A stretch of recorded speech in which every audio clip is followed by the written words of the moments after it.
La parole est maintenant Monsieur Jean-Marie Roland pour le groupe UMP pour 10 minutes.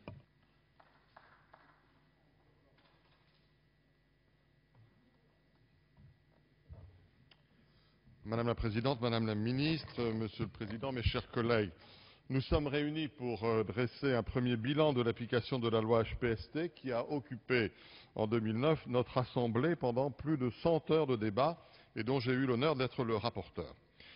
La loi nous proposait une réforme générale de l'organisation de notre système de santé en nous amenant à reconsidérer tout à la fois les problèmes de gouvernance, d'organisation territoriale, d'accès et de qualité des soins, de prévention et d'intervention médico-sociale.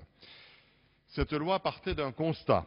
Notre système de santé garantit à chaque Français un très haut niveau de protection sociale. Ce système tout à fait original repose sur un équilibre unique. Il privilégie à la fois une prise en charge collective du risque et le libre choix du médecin par le patient. Ce modèle fondé sur la solidarité, nous pouvons collectivement en être fiers. Il garantit à la très grande majorité de nos concitoyens l'accès à des soins de qualité, mais aussi au progrès médical. Ce système a fait la preuve de son efficacité, les résultats sont là, une prise en charge de haut niveau, un nombre de professionnels de santé très important, parmi les plus importants, un maillage dense du territoire en termes d'établissements hospitaliers, une espérance de vie parmi les plus hautes du monde, avec 80,3 années d'espérance de vie des Français. Et elle s'est accrue de 10 ans entre 1960 et 2004. Toutefois, notre système de santé connaît des difficultés par ses fragilités, fragilité sanitaire, fragilité sociale et territoriale, fragilité financière. C'est pour cela qu'une profonde réforme était nécessaire. Elle était attendue par grand nombre de nos concitoyens et par les acteurs de terrain, qu'ils soient professionnels de santé ou simples usagers.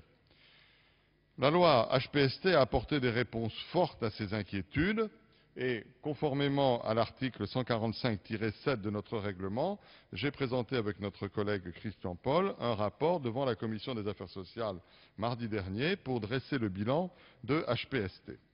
Ce document est le fruit de nombreuses auditions d'acteurs de la santé qui ont pu rendre compte aux rapporteurs des effets sur le terrain des dispositions qui avaient été adoptées.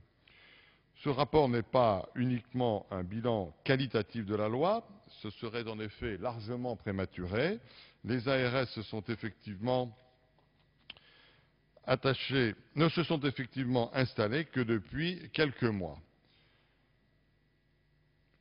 Et les structures de la nouvelle gouvernance de l'hôpital public viennent de se constituer. Il s'agissait de vérifier que les mesures réglementaires nécessaires pour l'application de la loi votée par le Parlement ont bel et bien été prises.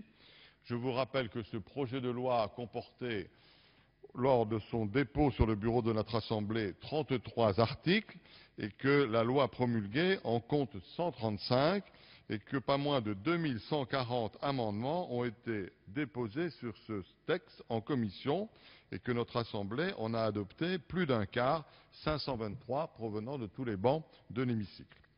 Il n'est donc pas surprenant que la mise en application de cette loi ait constitué une entreprise considérable pour les administrations concernées, et ce, à deux points de vue. D'abord, du fait du nombre de textes réglementaires auxquels la loi renvoie, ou que le gouvernement a jugé nécessaire de son application. 161 décrets en Conseil d'État étaient attendus, dont 112 ont été publiés. 79 décrets simples étaient nécessaires, dont 42 ont été publiés. Et aussi en raison de l'ampleur des restructurations administratives prévues par la loi, notamment avec la création des agences régionales de santé. En ce qui concerne le bilan statistique, 161 décrets en Conseil d'État étaient attendus, 79 décrets simples. Au final, le jugement technique sur le travail d'application de la loi est donc partagé, plutôt positif sur les titres 1 et 4, d'autant que le travail était particulièrement important, beaucoup plus réservé s'agissant des titres 3 et surtout du titre 2. Mais au-delà de ce bilan statistique, je souhaiterais apporter quelques appréciations personnelles sur trois enjeux particuliers de la loi: la mise en place des ARS, la démographie médicale et le statut des établissements de santé. Mon premier point concerne la contribution de la loi HPST à la réforme de la gouvernance territoriale de notre système de santé, notamment en instituant des agences régionales de santé. Je sais que ces agences ont été comparées à un mécano technocratique, pourtant elles simplifient réellement la gouvernance du système de santé qui était à bout de souffle à force de cloisonnement et d'enchevêtrement des responsabilités. Les ARS se substituent à une dizaine d'organismes et réunissent les forces de l'État et de l'assurance maladie. En unifiant le pilotage du système de santé, elles le rendent à la fois plus simple et plus efficace. Tout ce qui a trait à la santé relève de la compétence des agences régionales, les soins de ville, l'hôpital, le secteur médico-social, la prévention. Pour piloter efficacement ce vaste champ professionnel, les ARS sont dotées d'outils nouveaux. Elles élaborent un plan d'ensemble de la politique régionale de santé, ce que l'on appelle le projet régional de santé, et peuvent contractualiser avec tous les offreurs de services en santé. Aucun des acteurs rencontrés lors de nos auditions n'a remis en cause le bien-fondé de ce choix, tant l'enchevêtrement des compétences et des structures dans l'organisation antérieure était critiqué.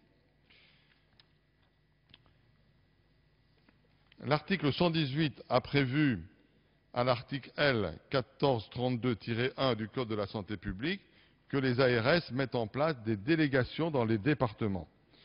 Ni la loi, ni ces textes d'application ne réglant la répartition des tâches entre le siège de l'ARS et ses délégations, les agences ont disposé d'une grande autonomie en la matière.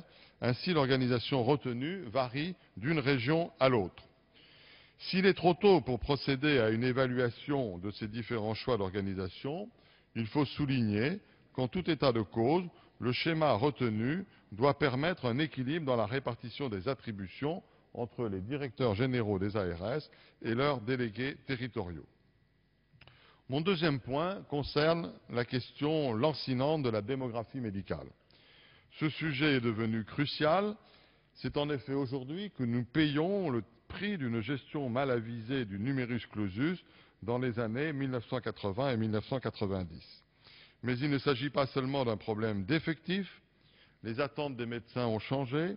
Quand bien même ils seraient pléthores, ils ne s'installeraient pas seuls en libéral au pied de chaque clocher de France.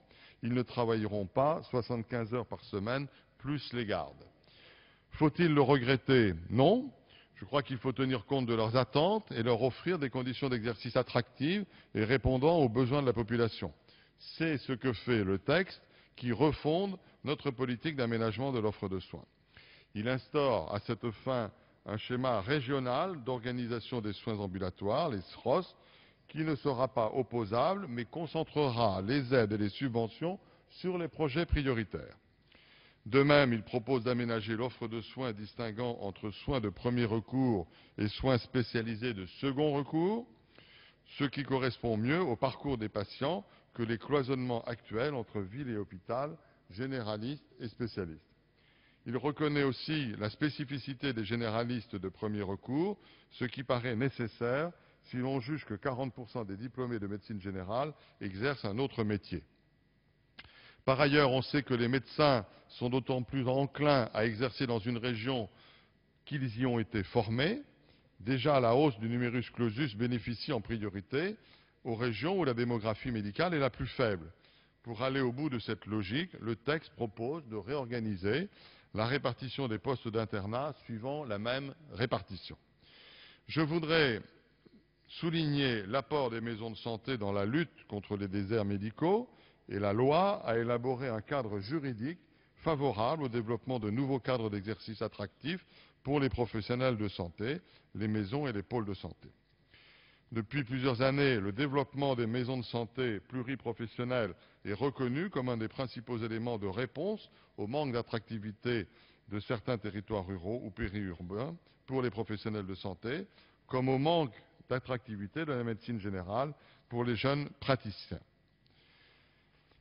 Les auditions menées ont permis de mettre en évidence le fait que si l'équipement du territoire en maison et pôle de santé progresse, il pourrait être accéléré si certaines incertitudes relatives au financement et au statut des maisons de santé pouvaient être levées et que le système apparaît comme complexe. Et je souhaite que Madame la ministre puisse nous dire ce qu'elle compte faire sur ce point.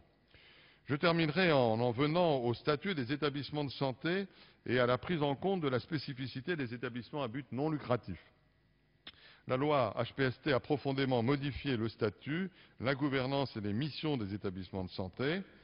Et notamment, le projet de loi qui avait été déposé sur le bureau de l'Assemblée prévoyait de ne plus distinguer que deux catégories d'établissements de santé, selon qu'ils soient publics ou privés.